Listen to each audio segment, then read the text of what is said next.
I'm Amber Mack, president of Amber Mack Media, and I am ready to start digging deep.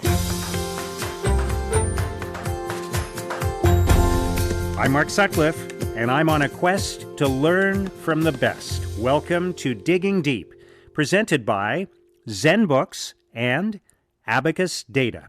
On this podcast, I seek out incredibly talented, accomplished, and inspiring people, and I get them to share their life lessons.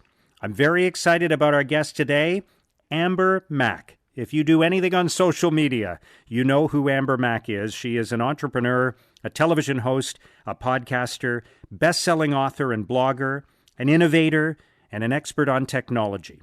Originally from Prince Edward Island, Amber moved to San Francisco during the dot-com boom. She later started her own digital agency, and her very first client was the international best-selling author and speaker Tony Robbins. She shares a great story about meeting Tony Robbins coming up.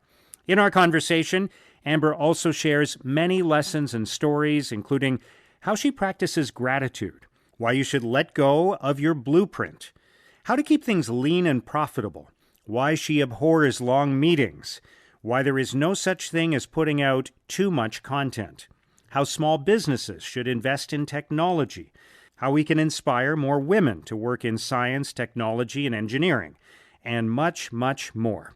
Now, one last thing before we get started. If you like what you hear, please subscribe to the podcast and post a review on Apple Podcasts or wherever you listen, and share this with your network. And if you're looking for more information on this episode, please go to letsdigdeep.com. That's letsdigdeep.com. Now, let's start digging deep with Amber Mack.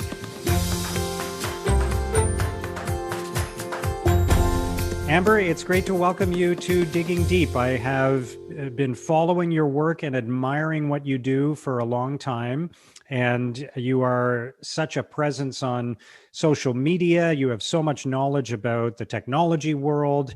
I see your commentary on so many different things, so I'm very excited about our conversation. Thank you for making time for this today. Thank you so much for having me. I'm looking forward to it. So let's start with some questions to get to know you and your background a little bit.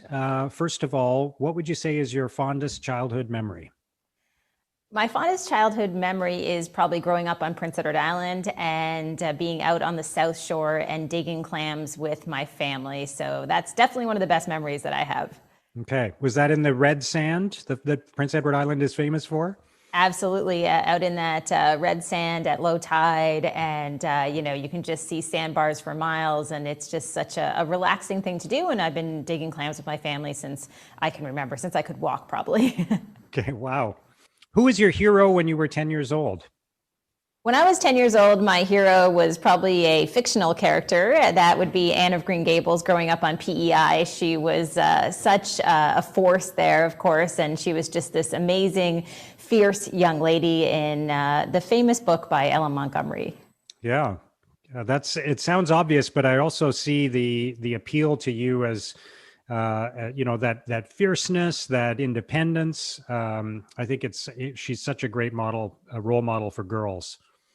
Yeah, absolutely. And what's really interesting about Anne of Green Gables is in many ways that character was before her time, right? So if you think about Anne as a character, we see lots of characters right now like that in the world, in public, in literature, but decades ago you really didn't. So I think she represented this really strong female character that I definitely identified with. What did you think you were going to be when you grew up? From a really young age, I always wanted to be a television news anchor. And although, of course, I am not, I definitely do lots of work in the media. So I've gotten close to that dream. Yeah, absolutely. What would you say is your life story in 6 words? Oh, that's not easy. But if I had to say my life story in 6 words, I would say PEI girl grows up and discovers the internet. Maybe that's a few more. Okay, that's good though. I like that. What is a mistake that you made somewhere along the way that turned into a lesson for you, that you learned something from?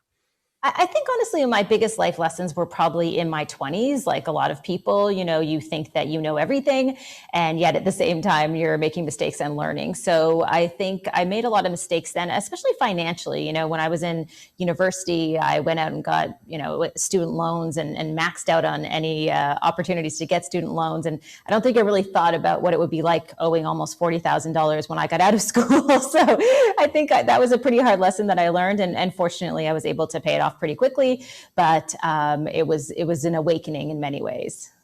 Wow, that's an important lesson. For what do you feel most grateful? I really feel most grateful every day for my health and for my family. So I grew up in an environment where my parents were always grateful, no matter what the circumstances were. My dad was one of those, oh, it's great when it's raining, and it's great when it's sunny type of people, right? So I'm always really just approaching every day in a state of being grateful. Wow, that's a great lesson for parents to pass on to their kids. That's powerful. What's been the best year of your life so far, and why?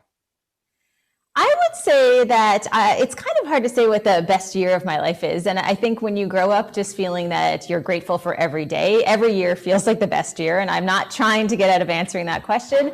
I would just say that, I've always appreciated even those difficult times as being great opportunities for learning. So for me, obviously 2020 was not top of the list. That was probably one of the worst years. But if I have to think of really good years, I mean, the years before that, I definitely had some excellent years. And, back in 1999, I moved to San Francisco, and despite it being difficult, it was a really, really important life decision in many different ways. Yeah, and we'll come back to that because it was a huge decision for you and shaped your life. What would you say has been the toughest year of your life so far? I would say that 2020 probably was the toughest year, and I know that I'm not alone in picking that as the toughest year. And even though I feel as though we've been really fortunate, our business has done well, everybody's been relatively healthy, I think at the end of the day, just feeling the struggles of so many people, I think that weighs on you day after day. And that's one of the reasons I would say that it was probably the toughest year that I have ever lived. What one person has had the greatest impact on your life? I would say that probably my husband, Chris. And one of the reasons I will say that is that one of the things that I really love about him is that he doesn't change his personality for anyone. He is who he is. He's very authentic. And he kind of pushes me in directions that I feel help me grow as a person. So I hope he doesn't hear me actually say this, but that is the truth. We'll edit it out of the version that he listens to. What is the most important lesson you've learned that you would want to share with other people? Well, I was really fortunate early on in my career to be able to work alongside Tony Robbins for about a year on a project. If you don't know who he is, of course, a well-known speaker, author, life coach. And I remember when I was reading some of his work, one of the things he always talks about is how we attach to a blueprint of what our life is supposed to be like. And he recommends, essentially kind of throwing that blueprint out and just figuring out your own path. And that was really important to me because I grew up at a time where I thought, hey, I was going to marry and then I was going to have 5 kids and, maybe I would work, maybe I wouldn't. And I just imagined this different path and it was hard to let go of that. But once I kind of got rid of that blueprint and carved my own path, life became a whole lot easier. Wow, that is a great lesson. What is the biggest factor you would say that has led you to where you are today? This is going to sound super strange, but I would say that my decision around 25 to quit drinking alcohol was probably one of the most impactful decisions. And there was a couple of reasons for that. One, it helped me focus on my health. It allowed me to have just this clarity that I really didn't have before. And it allowed me to kind of just be true to myself. And being sober isn't for everyone, but it was a really important choice for me. Okay, interesting. What would people be most surprised to learn about you? That I'm sober. Yeah. No, I don't know. I mean, that's one of those things. It is kind of a weird thing. Everybody assumes that you drink and maybe you party, but I'm a bit of a homebody, to be honest with you. And I definitely like just kind of laying low. And I think that's why I've gravitated towards the internet is that, I can be at home and still connect with these amazing communities online. Yeah, I don't drink either. And it's not for any philosophical reason or anything like that. I just never got into it. And at a certain point, I just realized I'm not a drinker and I figure, and by the way, I don't judge anybody else who is. That's for them. But I feel like I've saved myself a lot of money and probably lots of headaches and hangovers. And Yeah. if I can live without it, why not? Right. Right. And I think there are more and more people who are just making that decision. And I'm with you. I have lots of friends and family. My husband, loves beer and has a beer every day. So I have nothing against it, but it just wasn't the right choice for me. And I think a lot of people are starting to feel that that's okay to make that decision, which I think just makes it easier for all of us. Yeah, very true. What would you say is your secret talent? I honestly struggle a little bit with this question because I feel as though I don't have any secret talent, but if there's something that I was proud of from a talent perspective, I would say it's writing. And even though I don't do a lot of writing, traditional writing, I've written a couple books, but I think I love writing. And I think that's one of the things that I've always really just gravitated towards. Aside from that, I'm really short on talent, especially in music and the arts. Okay. Well, you have lots of talents, but maybe they're all just really evident because you're sharing them all the time. What's the scariest thing you've ever done? That is a really good question. The scariest thing I have ever done. Well, here's the truth. I'm a little bit risk averse when it comes to physical risks. But when it comes to business risks, I've always been less fearful. So perhaps the scariest thing I ever did was quit my full-time job and start my own business because that's what my parents did. They were very entrepreneurial. So that was probably one of the scariest things that I've ever done. But I've been sort of attracted to that fear, if that makes sense. Yeah, absolutely. What would you say is your boldest prediction for the future? I think that my boldest prediction for the future is that this next generation, our kids, are going to really demand a much different and I believe a much better world than we have today. And I think this is going to be the first generation that really demands transparency, demands authenticity, demands change for the right reasons. And I'm very hopeful for this next generation. Everybody calls them Generation Z. And I think they're going to be really great for all of us and for the planet. Yeah, that's I like that prediction because you can almost start to see the seeds of that right now, right? It's starting to happen already, and there's the potential for it to be very explosive and transformative going forward. Yeah, I mean, I think if you think about that generation, they've grown up and in many ways been exposed to, more serious issues than perhaps we were as children. And I think that's going to become an important part of how they grow into adulthood, is just really believing that there's a right and there's a wrong and that everybody should be included, this inclusive mentality. And they've grown up with that all of their life, where perhaps if I think about myself, that's something that was introduced maybe a little bit later in life. What would be the message of your commencement address if you were speaking to a group of students today? My message would be, if I were speaking to a group of students, that there is no such thing as a 4-hour work week. And the most successful people work more than they let on. So I think hard work and hope really does get you quite far when it comes to being able to carve a path forward and do something that really means that you're able to live your dream. Okay. Take that, Tim Ferriss. Sorry, I don't believe it. Yeah. What has been a recent epiphany for you? Is there something you've discovered recently or something about which you've changed your mind?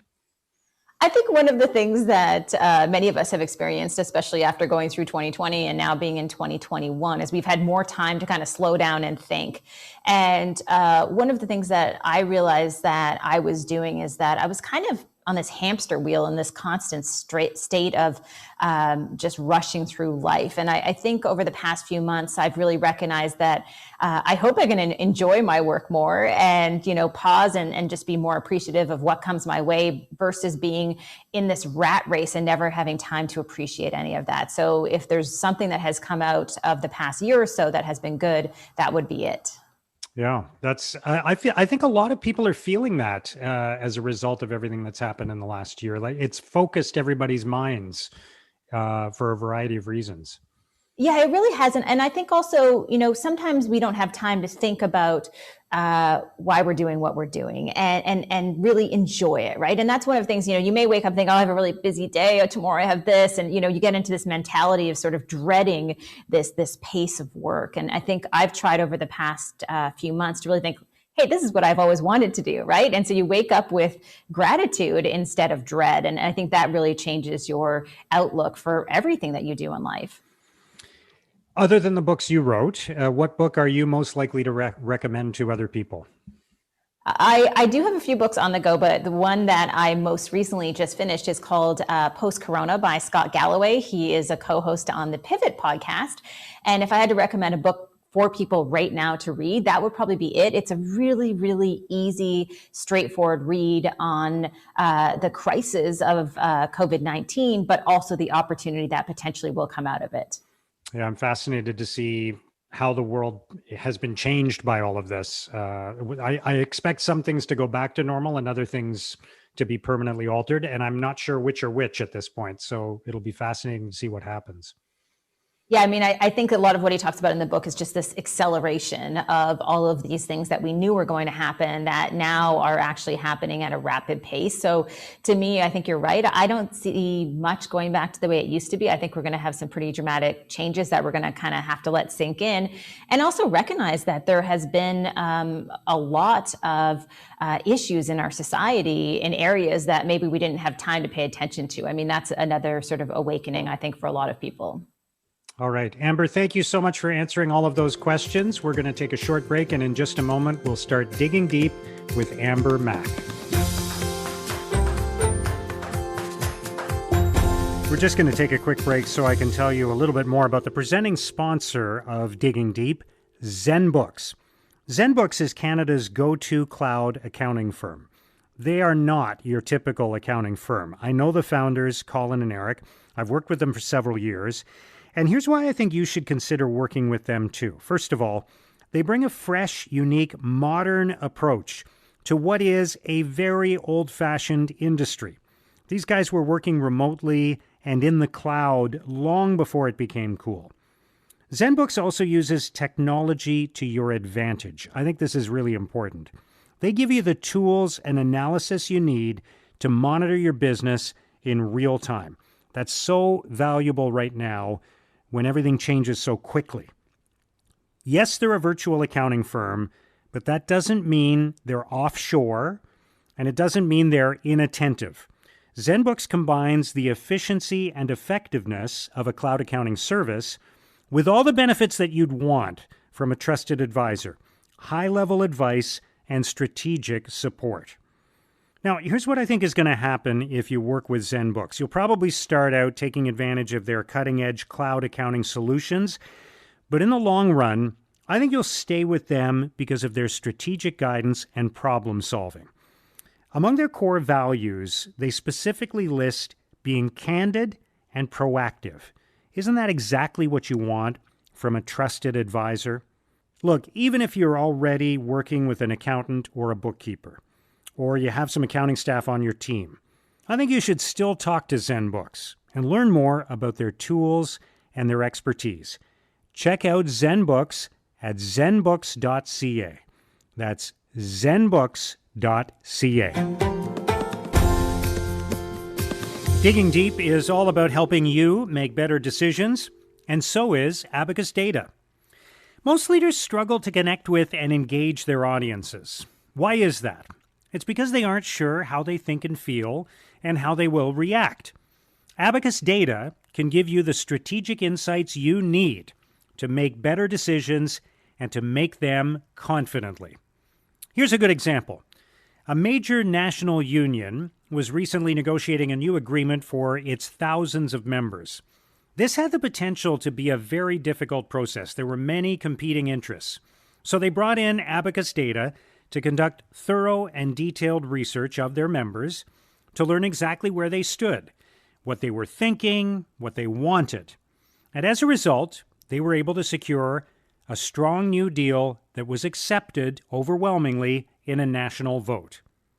Abacus Data helps all of its clients understand what's really happening in the minds of their employees, clients, and stakeholders. They help them avoid costly blind spots. And they're really good at what they do. In fact, Abacus Data was one of the most accurate pollsters in the 2019 Canadian federal election. Make the one decision that will improve all of your other decisions. Let Abacus Data help you move forward with confidence and clarity. Go to abacusdata.ca. That's abacusdata.ca. Amber, once again, great chatting with you. I'm really looking forward to our conversation. And it seems as though, as you alluded to earlier, one of the big turning points in your life was moving from Charlottetown to San Francisco. That was a big leap, I think. So just tell me what was going on and what led to that. Well, I was working after I finished a postgrad in journalism at CBC TV in Charlottetown, where I'm from originally, and I had a really good opportunity. My boyfriend at the time, his grandmother lived in San Francisco, and she had an in-law suite that was available for us to move into, but also at the same time, we knew that the dot-com boom was drawing all this incredible talent from across North America and around the world, and so we got in our Jeep. I think I had about $1,200 in my bank account, and we drove out there. Neither one of us had jobs, and we both landed pretty good jobs for early on in our career. And I think that was probably one of the most pivotal moments for me, and also a big risk just to, give up a potential career as a broadcast journalist and say, hey, I'm going to go down this different path, and it's an unknown path, but I believe that the opportunity and the upside could be bigger. So what did you learn from that experience? Because you were, as you say, absorbed in this sort of hotspot of activity at a really interesting time. And it feels like that was kind of the springboard for your career. Well, I think I learned quite a few things like anyone would during that time because it was so volatile in many ways. So I worked at a company called Razorfish, which was a really well-known agency. And I also worked at another software startup. And, I'd always believed that I wanted to potentially be involved in some type of business. And even though I had that journalism background, I was really drawn to the business world as well. And I think throughout the time in San Francisco, what it showed me is that there were a lot of mistakes made in terms of these businesses and a lot of hype around the technology industry in general.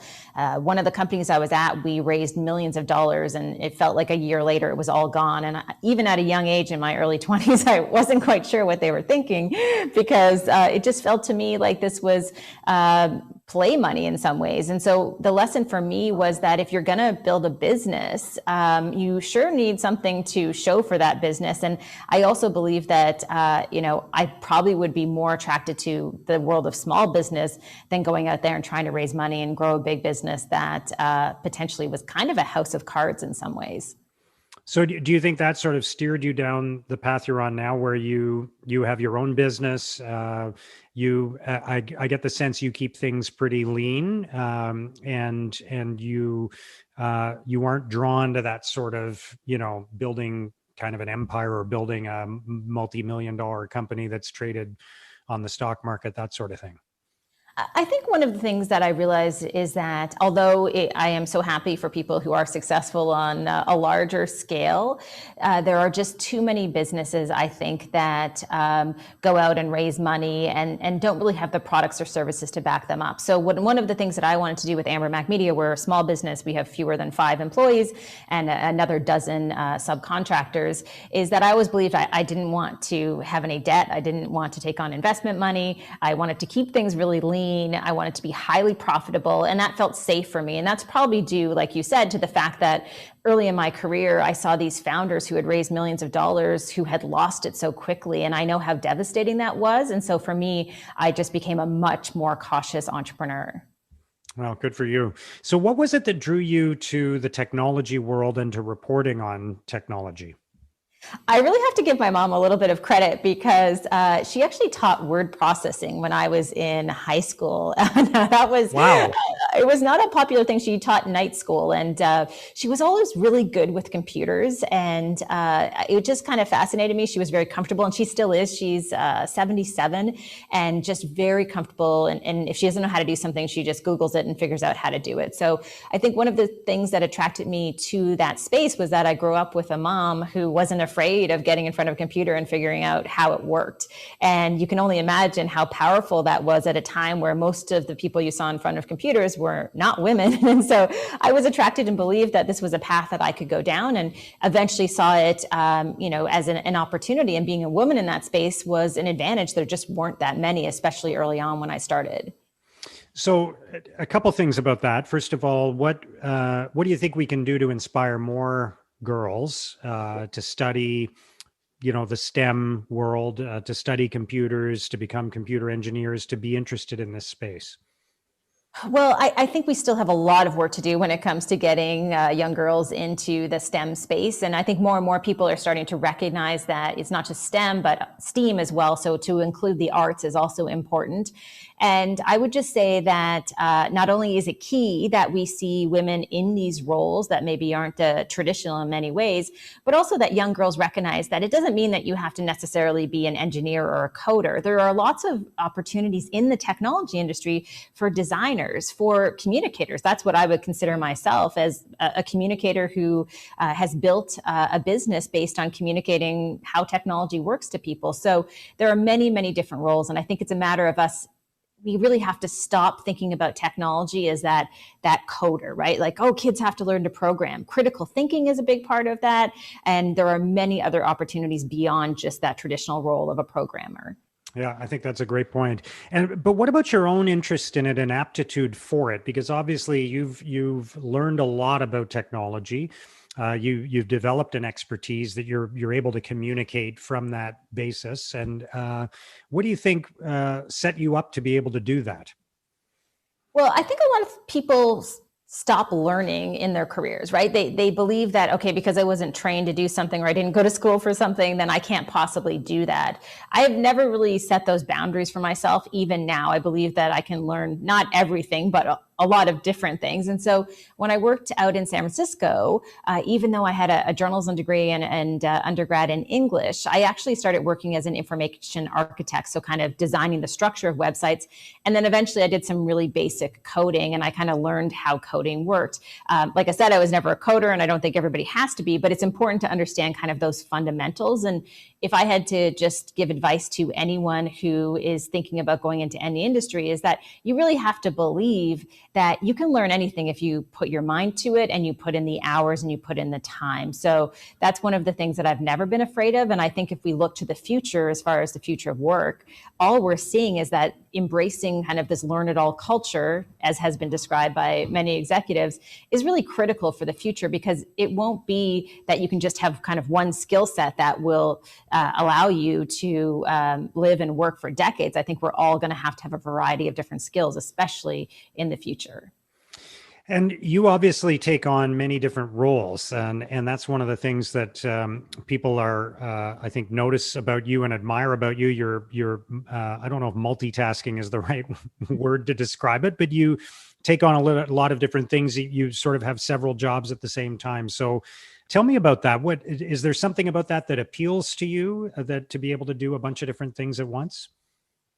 I think that I just get bored easily, quite frankly, and I like the idea of doing a bunch of different things and learning a bunch of different skills, because I feel as though they're complementary in many ways. So you're absolutely right. I think early on in my career, and I'm sure a lot of people get this advice, stay in your box, right? If you're gonna be an on-air personality, just be an on-air personality. Don't try to do anything else. But what I started to realize is that I also love podcasting and I also love live streaming. And you know what? I love writing. I also love producing. I could even work as an assistant on a production team and be totally happy with that job. So for me, it just felt like being able to have all of these different skills has allowed us right now at Amber Mack Media. It means that Chris, my husband and also business partner, he's able to do all the technical production and the cameras, the editing, all those pieces. I can do the on-camera work, the writing and producing. And so all of a sudden we're an amazing team that traditionally would take maybe 4 or 5 people to make up those different skill sets. So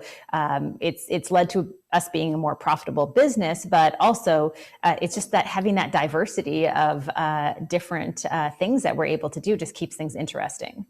Yeah, and you're right. There is that sort of pressure to specialize very early on, and I resist that. And like you, I like to do a lot of different things, and I've done a lot of different things. And I know that there's a counter argument to this, but I see a lot of value in just saying yes to opportunities. And if something comes along that you weren't expecting, and you might get to try something new and learn from it, then I err on the side of saying yes, even if that means I'm sometimes stretched a little too thin or operating at overcapacity. I like to kind of take on as much as I can and see where it leads. And I think it's actually good advice, especially if you're more entrepreneurial, to be able to do many different things, right? Otherwise, you have to hire for every single job. And that's not sustainable for a lot of people, especially right now. Many people are struggling. So I like this idea that we do have different skill sets. And I think, some of the most successful people I know do have a wide range of interests. And I think we've broaden the definition of what it means to be an entrepreneur from this idea, like you said, of sort of this specialty focus to, okay, you can do a wide range of things. We're seeing companies even do that, right? You may see an apparel company that's also in the food business. And so we're getting out of this idea of, hey, you have to live in these tiny little safe boxes. Do you also not find that the different opportunities lead to other opportunities? So you get an opportunity in one area and it connects to an opportunity in another. So there's kind of a web of opportunity that results from that. Well, they really are. And I think also, especially in this world of communication or media, I mean, what we're seeing right now is that we have broadcast media that's getting into podcasting. We have podcasters who are also doing video like we're doing.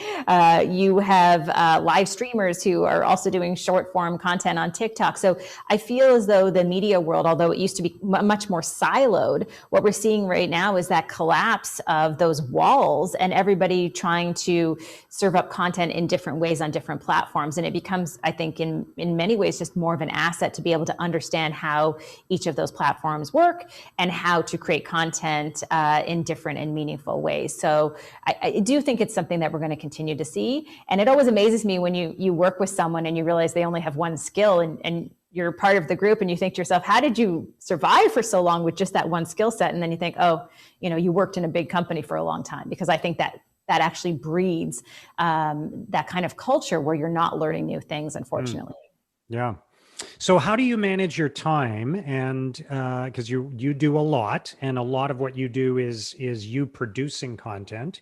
How do you manage your time? And is it true that you try as much as possible to avoid meetings? Well, I have never been on a 1 hour Zoom meeting that couldn't have been 15 minutes. And I would challenge anyone if they think that I'm wrong.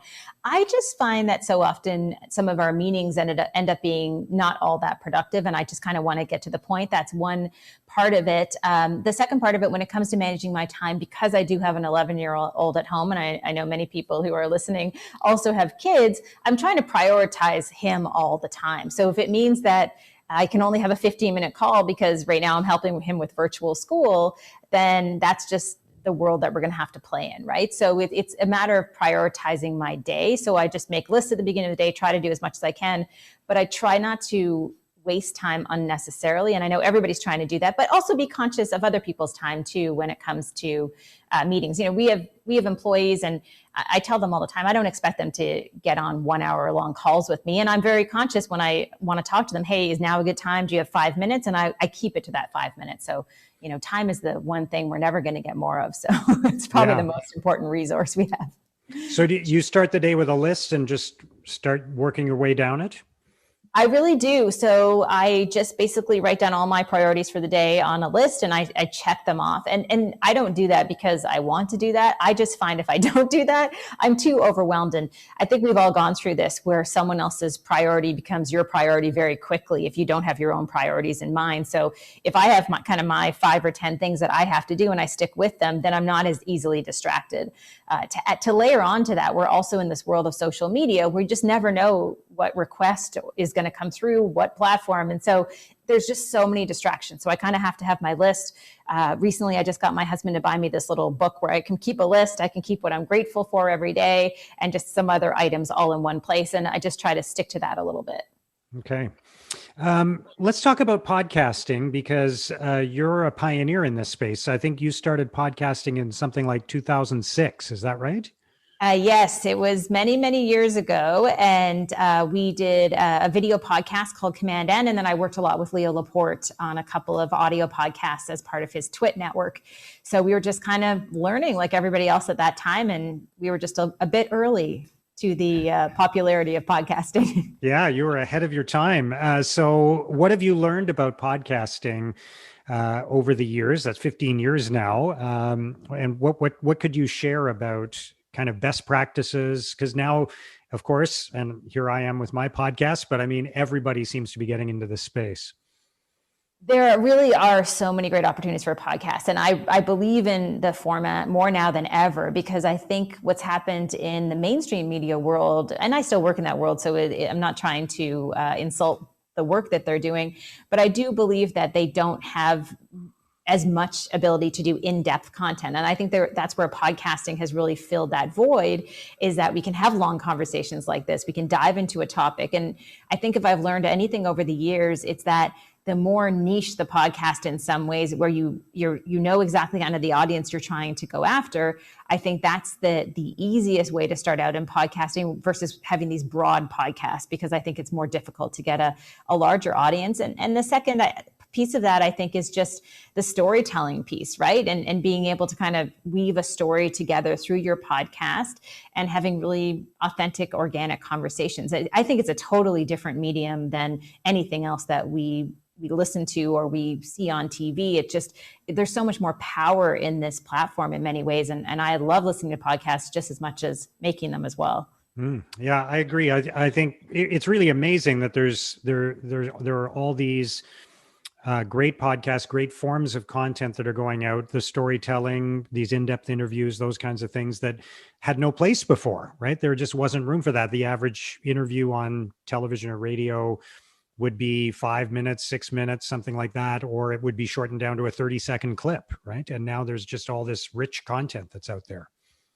I think it's also just a great thing for people too, because we are able to have more context through all of this content to a number of different topics. And I think that becomes an exciting part of this media journey that many of us are on, is that we're able to just go so deep into a topic and be able to not have these barriers around things like time or structure. And in podcasting, you can kind of be as long as you want, as short as you want. You don't have to have a commercial at a certain time. So that just lets things breathe a little bit more. So it's an exciting space. And I think it's just going to get more exciting. Look at Clubhouse as another example of just the power of audio. And I think we know, who would have thought that audio would be one of the hottest things in 2021? And yet here we are. Yeah.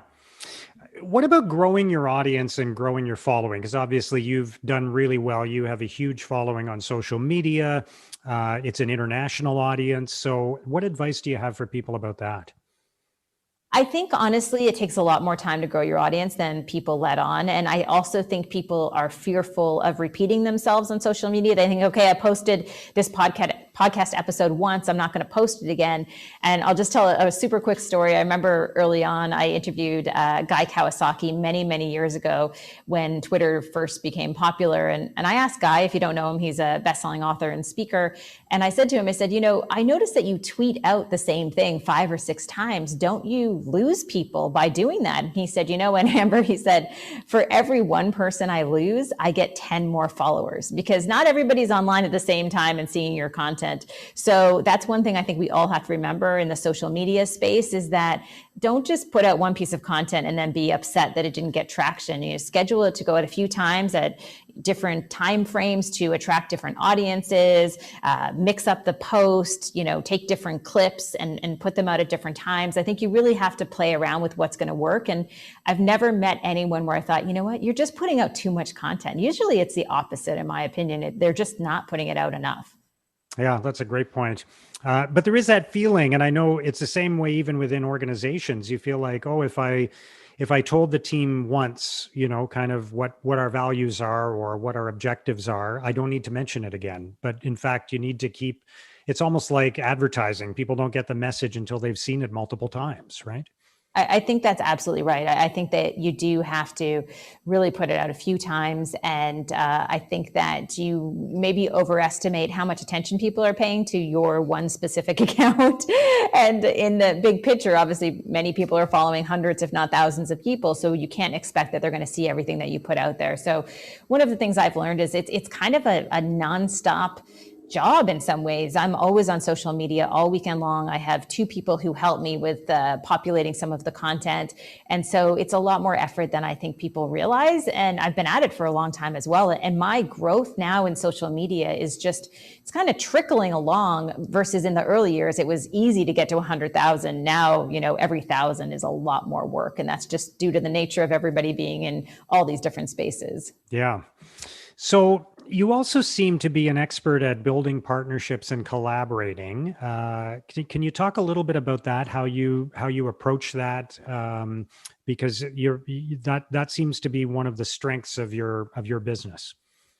Yeah, so we have worked on a number of different partnerships over the years, whether it's in financial services, in automotive with companies like Volvo, in home improvement with companies like Growa, and these have really been long-term partnerships. So one of the things that I have always focused on, at least in the business, is partnering with brands that share some of the same values. So if we look at some of our long-term partners right now, Growa is a great example. They're a company that makes faucets and toilets and sinks. And you may think, well, what's the fit with technology? Well, what people don't know is that they're one of the top, most sustainable brands in that space in the world. And so they're really talking about how to conserve water through lots of their products. And to me, there's a natural tie-in back to kind of the technology and engineering world. So trying to find those brands and those partnerships that are long-term partnerships. And early on, when branded content became a thing, I said no to a lot of partnership opportunities that were short-term opportunities, right? That kind of one-off blog post with a partner that didn't really align with what I cared about or what I used.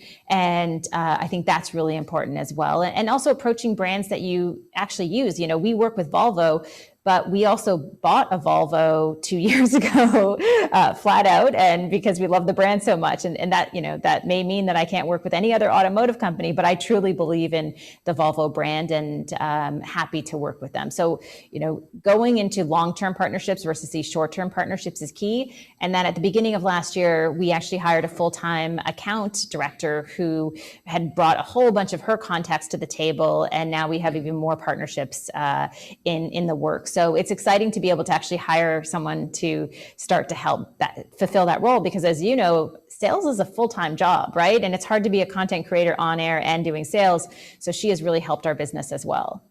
So tell me more about how you think of your business, how you would describe what space you're in and what you do, and then how that's applied to some of the decisions you've made as a business and how you've grown the business.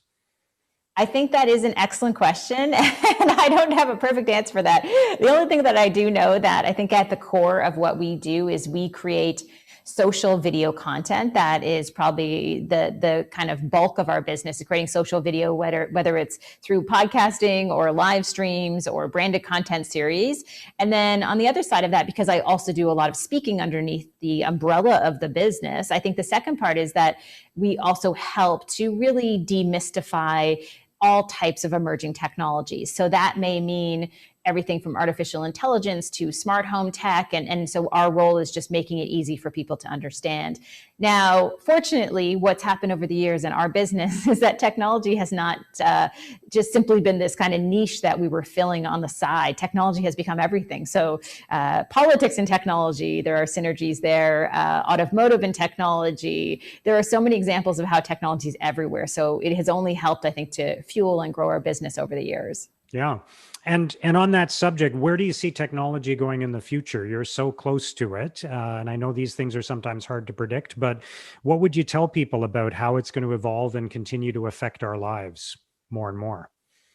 Well, I think that a lot of people think just because they hate technology and learning new things that somehow it's going to stop the acceleration of technology. So that's the reaction that I get a lot at speaking events. People start yelling at me about things like robots and artificial intelligence. And I keep reminding them, it's not going to stop just because you want it to stop. There are reasons that we're moving in this direction. And there's a lot of meaning behind why this is happening, right? In healthcare, technology has proven to be an incredible tool to be able to do things like diagnosing breast cancer, and imagine robots even right now in places like long-term care homes, how they could be used. So I think that people have to start to understand that we are moving quickly, whether you like it or not. And there are many places in the world that are actually far ahead of us. And that's a reminder I always try to bring to the table as well. So where do I think think things are going. I think we're going to have to eventually be comfortable with this idea that no matter what job you're in, whether you're working in a fast food restaurant or you're an accountant or you're working in media, you are going to have to embrace and work alongside technology in one way or another, whether it's a machine or software or any other type of tech. It's just permeated every part of our society. So you might as well, I think, kind of learn how to embrace it. But also, if there are things that bother you, like social media, transparency, all those issues, start to understand technology in a way that you can actually have a voice in the direction that things are going. So let's talk about embracing technology, because I think a lot of business owners and entrepreneurs who don't have expertise in this area, even if they understand that they should be embracing it, they struggle with it. What should they embrace? What they feel like they're almost having to kind of bet on a horse in a race, and they worry that they might invest in the wrong technology or at the wrong time in terms of improving their business. I don't mean investing in technology stocks, just more the technology they choose to use or how they steer their business towards a particular platform. So what advice would you give to small business owners, entrepreneurs about how to incorporate technology into the future of their company? I honestly think one of the most important things to remember as a small business owner is that the technology that you invest in, you may not want to think about it as a long-term investment. And what I mean by that is that there may be software out there that can help you edit videos for social media that you're about to buy, and it's, I don't know, $999. Well, I can probably tell you about an app like InShot that you can download on your phone and spend just a few dollars a month that is equally as powerful. So I wouldn't necessarily think that you have to spend thousands and thousands of dollars on technology. One of the most frustrating things I see with small business owners is that they're using all the wrong software, software that was popular 2 years ago, that now there's a new app or a new piece of software that makes it easy. So I think you always have to understand that whatever technology you subscribe to or you're part of, make sure you can cancel it pretty much at any time. And on the second front, make sure that you're always looking for new options and to see if there's anything else out there that's better, because there probably is. I mean, even for podcast production, if you think about the past 5 years, it's gotten easier and easier to create a podcast and distribute it to all the podcast stores using tools. There's a number of them out there. So I think we have to understand that you need to think about technology as something that's in a constant state of change and that's always improving. And that's uncomfortable for a lot of people who don't want to learn something new every few months. And that goes back to my whole point of, unfortunately, we live in this world where I do think you have to just be in this constant state of being open to learning. Yeah. So robots or artificial intelligence, which one of those do you think is going to be the most, is going to create the most dramatic change in the near future?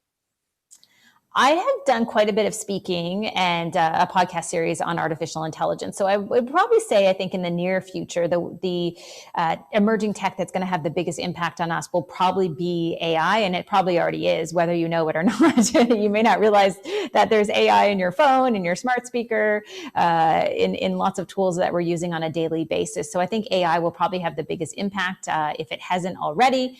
And I would also wrap automation into that. So I'll give you an example. So let's think about a small business that is doing social media marketing. There are a lot of really interesting new tools out there that will help to automate your video editing, as one example. They'll just make it really simple to piece all your videos together. Same thing with presentation software. There's presentation software now that's driven by AI that will help to determine, hey, if you're using this text here, we're going to make sure that's used all throughout the presentation, and they'll apply different styles. So my point is that I think AI is going to touch us in ways without us even imagining it. And I don't want people to feel stressed about that. I just think they should recognize the power of that technology in our everyday lives already. Let's talk about social media for a moment, because it gets a lot of heat, especially in the political context and with regard to online bullying and manipulation of information and all of that. So what are your thoughts on how we can steer social media? It's not going away. Obviously, it's part of our future, but how can we make it safer, more positive, more constructive without falling into what I would consider to be the trap of overregulation? Well, I think a lot of people assume that because they've been on social media and they've seen a lot of the garbage that goes out, that somehow that means that their experience is going to match that. I would say that generally speaking, I have a very positive experience on most social media platforms, and I have decent sized audiences, but that's really because I kind of connect with people, I think, who are reasonable people, and in most cases would ignore the bots or the negative people in my feed. So I think the appreciation of social media can only happen if we start to understand that we don't have to give every single person an equal voice in our heads. What I mean by that is that, someone will say something to me that is just absolutely rude or insensitive, and then I'll go look at their profile and I see that they're trying to bait people, right? They've been saying these things to every single person that they connect with online for the past week or months. So we have to understand that we don't need to be overly sensitive to every single person who is on social media and pay attention to every single thing that they say. I think that can help us nurture really a better community on social media. And then secondly, one of the things that I just got involved with, which I'm really proud to be part of, and there's dozens of people, it's an initiative called Science Up First. And it's a group of scientists, researchers, communicators who are all working together to battle misinformation online. And that has been really eye-opening as far as how this group has come together to just try to just dispel some of the myths out there about everything from vaccines to other conspiracy theories that are spreading online, and try to fight that information with facts. So people are trying to do their part. I don't know how much better social media is going to get, but I do believe you can find a nice little corner of the internet and call it your own. Yeah, I think that's a great point, because we do have choices in this, right? We choose who we follow, we choose who we hang out with on social media. So if you're not enjoying the experience, I know there are obviously some things that can be done to control the bad behavior, but you also, part of that is up to you to steer yourself to the right places, right?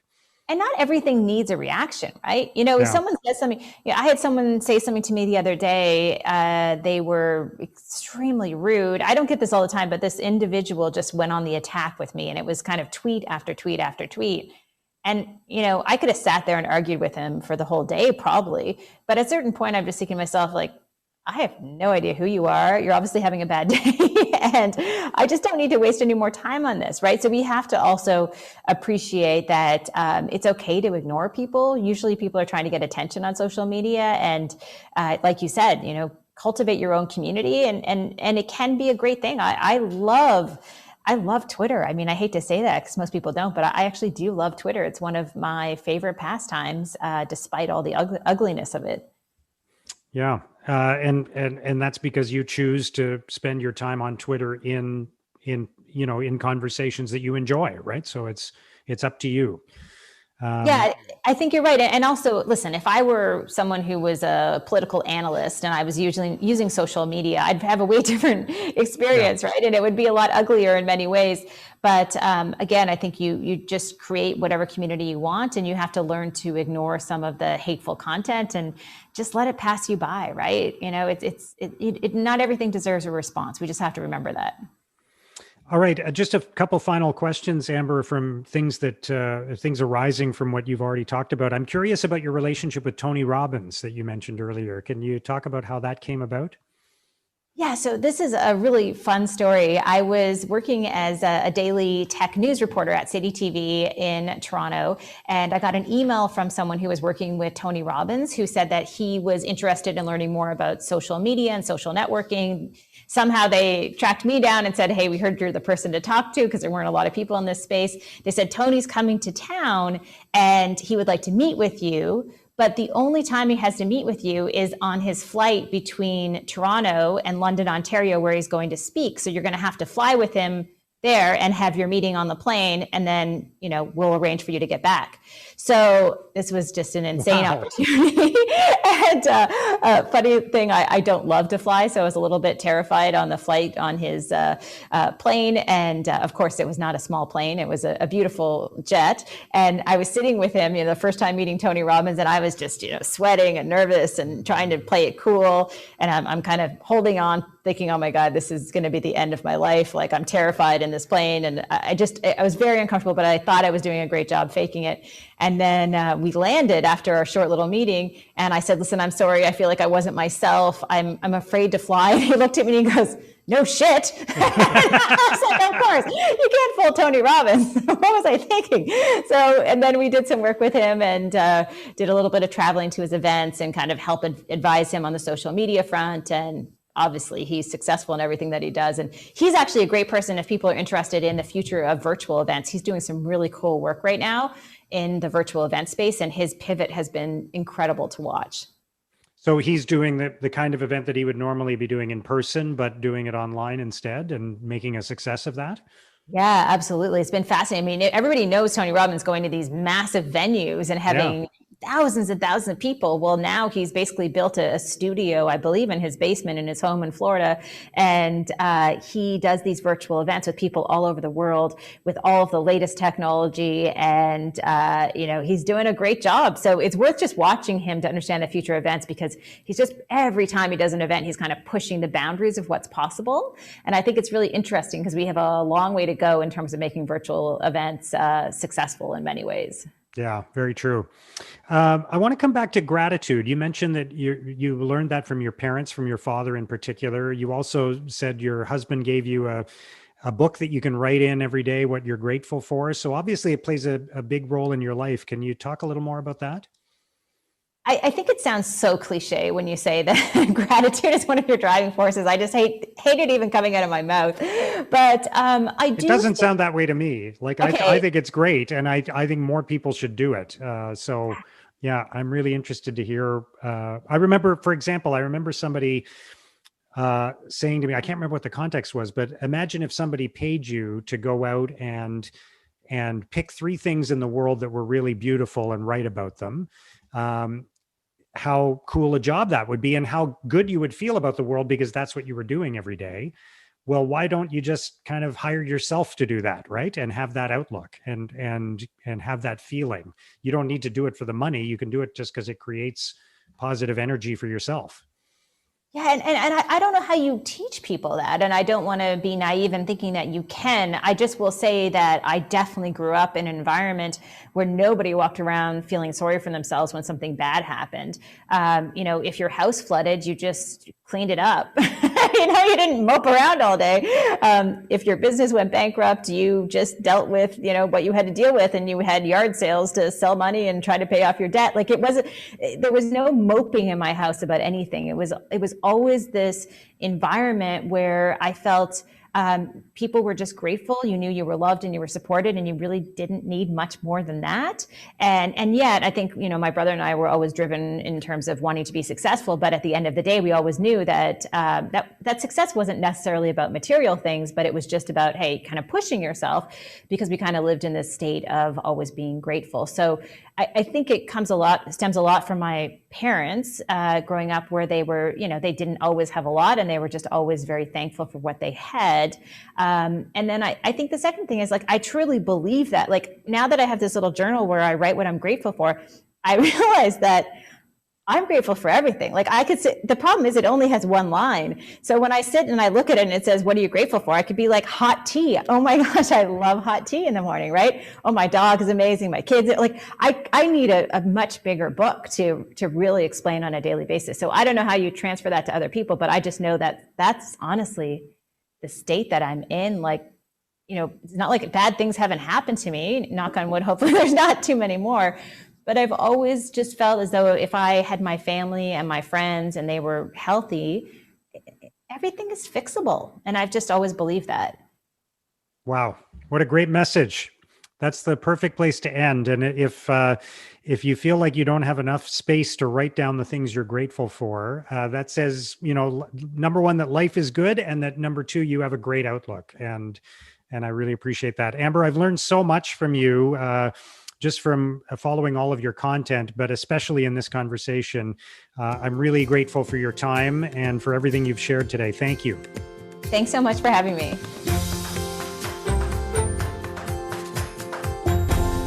There's so much that I learned from Amber Mack in this episode of Digging Deep. I love what she said about letting go of the blueprint, about resisting the pressure to specialize. There's so much pressure to do that now, and I think there is room to be a generalist, to be bouncing around from one area to another, to adapt. I also like what she said about how there's no such thing as producing too much content. So once again, thank you to Amber Mack for joining us on Digging Deep. If you enjoyed this episode, please review it and share it with others. That will help us produce more great episodes. And if you want to keep digging deep into topics and lessons like this, you can check out the show notes. You can subscribe to our weekly newsletter. You can read my blog, all of that at letsdigdeep.com. That's letsdigdeep.com. Thank you for listening.